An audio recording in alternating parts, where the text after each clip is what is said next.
Hi everybody. Welcome to my simple channel. On this occasion, I will share information about ships, from the history of their use to the development of today's ships. Without further ado, let's watch the video.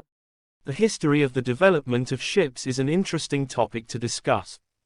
This is because its development has undergone various interesting stages from year to year. Ships are a means of transportation used to transport passengers and goods through waterways in the ocean. Now, marine vessels are increasingly sophisticated and comfortable to use after experiencing various developments over the years. The following are various historical stories of the development of marine vessels from time to time that we need to know. Ships first appeared in the form of boats around 10,000 years ago, during the Neolithic period. The ship can move on water, but its function is limited to fishing and hunting.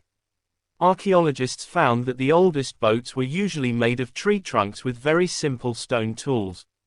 In the past, to determine direction, ships sailed not far from continents or land.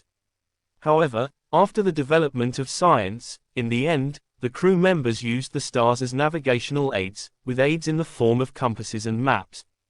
The discovery of the hourglass by the Arabs also helped navigation, coupled with the invention of the clock by John Harrison in the 17th century. The invention of the telegraph by Samuel F.B. Morse and the radio by G. Marconi, plus the use of radar and sonar, which were discovered in the 20th century, made the role of the navigator somewhat shift. 3,000 years ago, the ancient Egyptians already knew how to attach the boards to the inside of the ship's hull. They used straps to hold the boards together.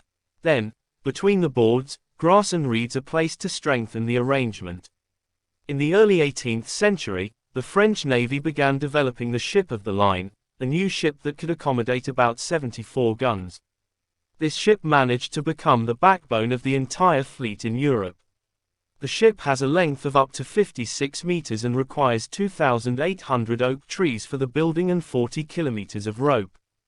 The ship is capable of loading 800 soldiers and sailors. Entering the 19th century, ships developed very rapidly. One of them is steamship technology with efficient fuel use. In addition, the development of the world of ships was also marked by the opening of the Suez Canal and Panama. The design of ocean liners did not change until the late 19th century. Nevertheless, the evolution of ships still occurs due to several factors, ranging from the need for ships with special functions to maritime conflicts. A ship is a vehicle for transporting passengers and goods at sea, just like a smaller boat. Ships are usually large enough to carry small boats, such as lifeboats. Meanwhile, in English terms, it is separated between larger ships and smaller boats. More simply, it can be said that a ship can carry a boat, but a boat cannot carry a ship. The actual size at which a boat is called a ship is always fixed by local laws, regulations, or custom. For centuries, humans have used ships to cross rivers or seas, which was preceded by the invention of boats. Usually, in the past, human beings used canoes, rafts, or boats. The greater the need for power, the bigger the boat or raft that was called the ship. The materials used for shipbuilding in the past were wood, bamboo, or papyrus stems, as used by the ancient Egyptians. Then, metal materials such as iron or steel are used because of the human need for larger ships. For propulsion, humans initially used oars and then wind with the help of sails, steam engines that emerged after the Industrial Revolution, and diesel and nuclear engines. Several studies gave rise to motorized ships that run floating on water, such as hovercraft and ekranoplanes, as well as ships used on the ocean floor, namely submarines. For centuries, ships were used to transport passengers and goods until, finally, in the early 20th century, airplanes were invented that were capable of transporting goods and passengers in a short time, so ships faced stiff competition. However, ships still have the advantage of being able to transport goods with a larger tonnage, so the types of ships now are more dominated by commercial ships and tankers, while many passenger ships have been diverted to become cruise ships, such as the Queen Elizabeth and Awani Dream. The word for ship in Indonesian and Malay comes from the Dravidian language family. This word began to appear in 17th century Tamil literature. In literature from the archipelago before the 17th century, the word ship always refers to foreign-made vessels, in this case, India. Ship was formerly used to refer to any watercraft from the Coromandel coast, east coast of India, from Telugu or Ears, which had a system of square sails, until it was actually replaced by the word ship to refer to large vessels. The history of ships goes hand in hand with human adventures. The first known boats were known in the Neolithic period, about 10,000 years ago. These early ships had a limited function, i.e., they could move on water, but that was about it. Ships are more often used for hunting and fishing.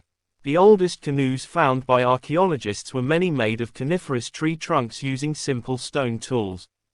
About 5,000 years ago, people living near Kongens Lyngby in Denmark invented separate hulls, which made it possible to make boats gradually increase in size. The boats soon developed into keel boats similar to today's woodcraft ships. Towards the end of the 20th century, navigation was greatly facilitated by GPS, which has very high accuracy with the help of satellites. Apart from that, a very modern communications system also supports navigation with several types of equipment, such as a Harper-type radar, which allows navigators and pilots to see sea conditions firsthand. This HARP radar is a modern radar that can directly detect the distance between ships and ships, ships with land, ships with dangerous areas, ship speed, wind speed, and has clear image accuracy. Apart from that, there is another GMDSS system, a global shipping safety system. If a ship is in a dangerous condition, this system will broadcast a danger message containing the ship's position, ship's name, and type of distress automatically, quickly, precisely, and accurately. For other communication systems, there is Inmarsat, a news delivery system using email, telephone, telex, or facsimile. The sophistication of ship technology today makes people curious about who was the first person to create a ship. The answer is Robert Fulton. Initially, Fulton made a boat with paddle wheels in 1803. This ship went well when it was first tested in France. This steamer, made by an American national, first sailed on the Hudson River in 1807. The ship that was sailing at that time was one that had undergone refinement. The engine was designed to be more powerful and efficient. This ship with steam technology was the beginning of the actual birth of a modern ship. Furthermore, marine vessels continued to be developed by engineers, who began to rise after introducing the technology they created. This was supported by the need for ships, which at that time were increasingly important. A ship is a water vehicle of a certain type and shape that transports passengers and goods through the water to certain areas or islands. In life, everyone is familiar with the sea. The region that covers 2/3 of the earth is widely used for its natural wealth. Since ancient times, our ancestors have used ships to sail. Ships are transport vehicles that cross the sea. Historically, ships have been the main vehicle for ocean exploration. Ships also play an important role in crossing the island, especially before airplanes. So, to get to know more about ships, here is a complete description for you. Definition of ship: ships are water vehicles of a certain type and shape that transport passengers and goods through the water to certain areas. Say, for example, crossing islands, delivering goods by sea, or being used as a component in a floating market. Besides the term ship, you must be familiar with the word boat. Then, what is the difference between a ship and a boat? From its shape, the ship is much larger than the boat. The ship can carry several small boats. Usually, boats like this are used in urgent situations. Ship history: from our understanding of ships and the introduction of these vehicles, what is the history of ships? How could ancient sailors take advantage of this simple technology in their time? This is, of course, also very interesting to know. Since centuries ago, humans have known ships or boats. The sea was indeed a challenge at that time, but humans had the courage to go down to the sea. In the end, the shape and type of ships developed along with the rise of ocean exploration. At the beginning of the discovery, ships were only shaped like canoes. This vehicle can still be found around the waters of Kalimantan. Humans at that time only used wood with reed rods, which were then assembled and formed boats. This method is very simple because they think the important thing is to float on the water. Finally, this method developed as their boat assemblies were continuously perfected. Then, at the time of ocean exploration, reliable ships were known that could cross the wide seas. Ship equipment in the form of certain tools is an important part of the ship. This component is owned by every ship to support shipping. Ship tools or equipment can be divided into 4 types, as follows. Navigation tools. Navigation tools are a set of useful tools to show the direction of the ship during sailing. This tool consists of a compass, radar, sonar, clinometer, hydrometer, barometer, and fish finder, echo finder. Help tool. Auxiliary equipment is a tool that functions as a protector for the passengers on the ship. The life support equipment consists of an inflated raft, a lifeboat, a life vest or swimsuit, and a rope throwing device. Fire extinguishers. A fire extinguisher is a useful tool to ensure the safety of the ship while sailing. These extinguishers include hydrants, dry chemicals, water pressure, fire hoses, and so on. Other general equipment. Other equipment referred to here includes anchoring devices, mooring facilities, and a number of tools to facilitate lifting loads. A pinnace ship is a designation for ships that use a system of sails, masts, and ropes called pinnace or pinnace types. However, so far, there have been many misconceptions or misunderstandings about pinnace. Many think that pinnace is the name of the ship. Pinnace actually refers to the system of sails, masts, and sails and all their configurations attached to the ship's hull, not the name of the ship. Some examples of ships that use the pinnace system are the Lambo, Lamba, and Polari ships. The unique pinnace system created by the Konjo tribe from Sulawesi makes images of ships using this system once listed in Indonesian currency. In fact, the pinnace was the type of sailboat that was the pride of the Makassar Sultanate and what made it a powerful maritime empire. UNESCO also designated the art of shipbuilding with the pinnace system as an intangible cultural heritage at the end of 2017. One of the misconceptions about pinnace system ships is that this ship is a legendary wooden ship originating from Bulukumba, South Sulawesi, that has been made since the 14th century. Crown Prince Sawerogading of the Kingdom of Luwu is considered to be the person who first made the pinnace ship. Various reports explain that Prince Sawerogading often used the pinnace ship to sail to various countries. Most of the pinnace boats are made by the Bugis tribe in Tanah Beru, Bulukumba, which is known as the village of boat builders. The pinnace ship has 2 main masts with 7 sails. That said, these 7 sails have their own meaning, which symbolizes that the ancestors of the Indonesian people were able to sail the 7 oceans in the world. The ancestors of the Bugis tribe often used pinnace as a means of transportation to carry out trade in various regions. Apart from that, this ship was also used by kings and royal officials. The pinnace ship is called a special ship because it has made historic voyages and is one of the strongest and toughest ships to sail. That said, this ship is able to sail through the ferocious waves to Africa and Europe.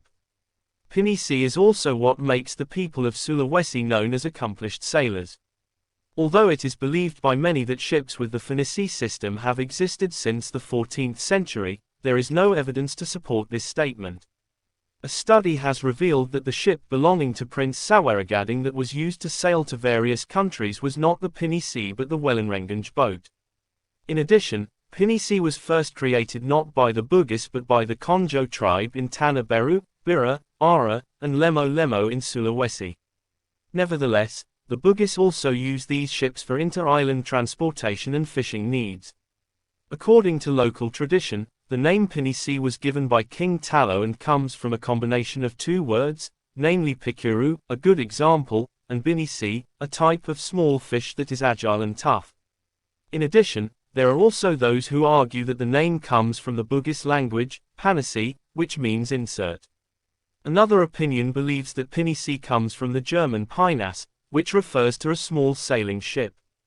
In its development, the word was absorbed by the Malays to become penis in the mid-19th century.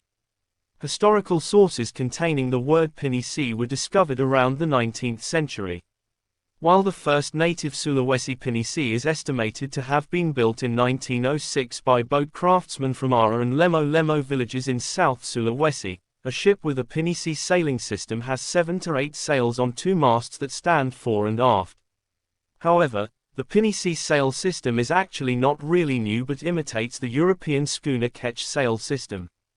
What's different is the way the sails are rolled up. European ones are rolled up, while pinisi sails are rolled lengthwise forward.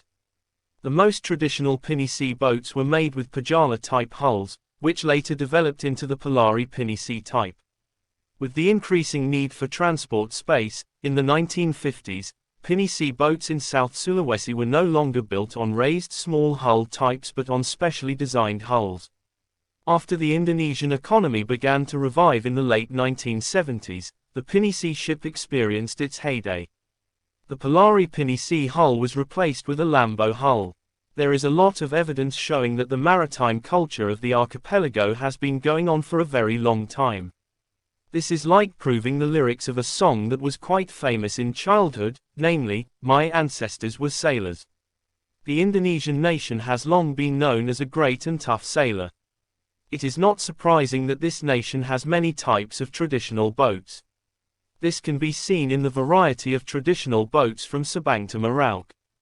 In addition, Indonesia has a very wide water area, which is a gold field for fishermen and seafarers. Each region also has a traditional ship with its own characteristics. However, these ships are also quite tough when they have to sail the vast oceans. So, here are 5 traditional Indonesian ships. First is the Pengkelang ship. The Pengkelang is a traditional merchant ship from the archipelago. In history, he is referred to as Pancialang or Panjalang. The word Pengkelang has the same root word as presumptuous. At first, this type of ship was made by Malays from the Riau and Malay Peninsula areas, but it has been imitated by Javanese shipbuilders. By the end of the 17th century, these ships had been built by Javanese and Chinese shipbuilders around Rembang. However, this vessel is the popular choice for Balinese pilots, followed by Sulawesi pilots. The song, Lancang Kuning, which is very popular in Riau, is said to be a type of penlang boat originating from Malays around the waters of the Malacca Strait. The Hang Tuah legend mentions the Sassy Yellow ship as a mighty vehicle from Sumatra. This ship was once a symbol of power and the official vehicle of the Sultanate of Shak Sri Indrapura in Riau. Now, the Lancang Kuning, or Lancang Kuning, is just a legend that has been enshrined as the mascot of Riau province. Next is the Jukung boat. According to the National History of Indonesia too, the name Jukung was written in the Jula inscription from the 10th century. This Balinese boat has double outriggers and triangular sails. Jukung is also known as a typical Banjar boat. Uniquely, the Big Indonesian Dictionary (KBBI) does not recognize the term Jukung, but Jongkong. Jukung, also known as an outrigger, is a small wooden boat from Indonesia. It is a traditional fishing boat, but more recent uses include Jukung dives, using the boat as a vehicle for small groups of scuba divers. Meanwhile, the people of Borneo often use it for transportation in the daily activities, such as going to the office, to school, or shopping at the floating market. Jukung is made from a tree trunk that is in bloom and heated with smoke for 7 days and 7 nights.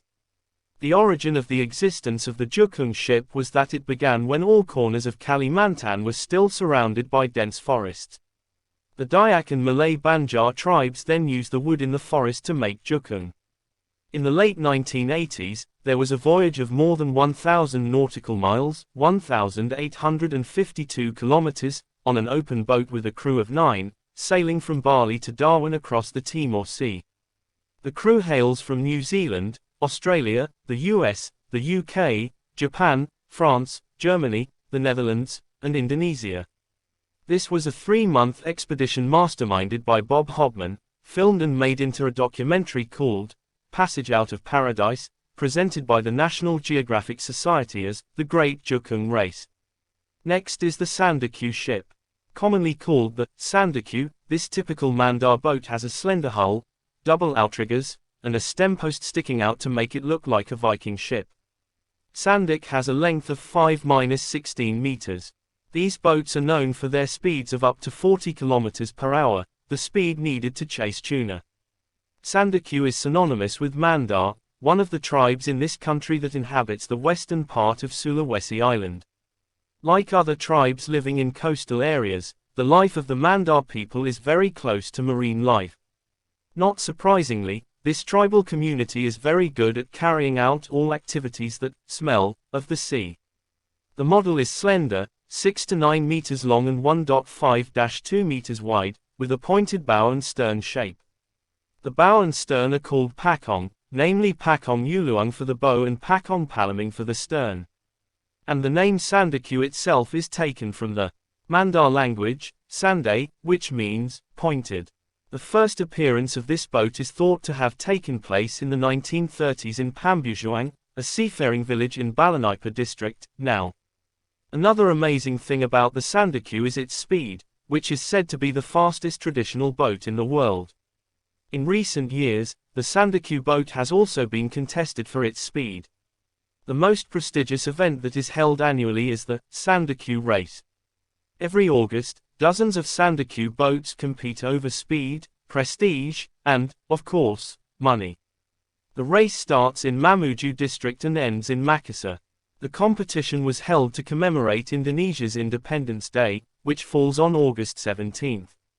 This event has become an annual routine for two neighboring provinces, namely West Sulawesi and South Sulawesi, which are considered capable of maintaining the preservation of the Sande boats, which are slowly being displaced by the presence of modern motorized boats, which are increasingly being used. Next is the Kora Kora boat. This typical Maluku slender boat has a length of about 10 meters and a capacity of 40 rowers. Once used in war, Kora Kora is now more of a cultural asset that is routinely exhibited at major festivals, such as the Banda Nera Cultural Festival or the Kora Kora Festival in Ternate. In 1985, this boat was used as the name of a vehicle in Ankle. Kora Kora is a kind of large boat with double twin outriggers and 3 masts driven by oars or sails. This word comes from the Spanish caraca, which means 2 children of Tony fish, flying fish. The Kora Kora boat has its own historical value for the people of Ternate, Maluku, who are famous for their expertise in making boats. The emergence of the Kora Kora boat began during the Portuguese colonial era in the 1200s. At that time, the Portuguese intended to control the wealth of spices in Maluku. So, a large Kora Kora boat was made as a war fleet in the sea that was shaped like a Chinese dragon boat. As was done by Babila from the Sultanate of Ternate, in the past the Kora did not only rule in the waters of the archipelago but also abroad, one of which was Mindanao, the Philippines. Apart from being used to fight against the Portuguese, Spanish, and Dutch, the Kora Kora boat was also used as a commodity boat for inter-island trade. Currently, Kora Kora boats are used for rituals and festival activities for rowing contests as part of tourist attractions for domestic and international tourists. 90% of Kora Kora boats are made from Gofasa wood, and 10% use Marfala wood. The current Kora Kora boat is 8.5 meters long, 1 meter wide, and 0.8 meters high. The local government has a commitment to always preserve the existence of Kora Kora through a routine activity called the Kora Kora Festival. It is thanks to this festival, which is held in November every year, that these traditional boats still survive despite the relentless erosion of modernization. That's all for the video discussing the ship this time. Hopefully, this video can add to my personal insight and that of all my friends about ships. Please comment, like, share, and subscribe to this video and channel. Hopefully, sharing can be an additional reward and source of knowledge for other friends. Thank you.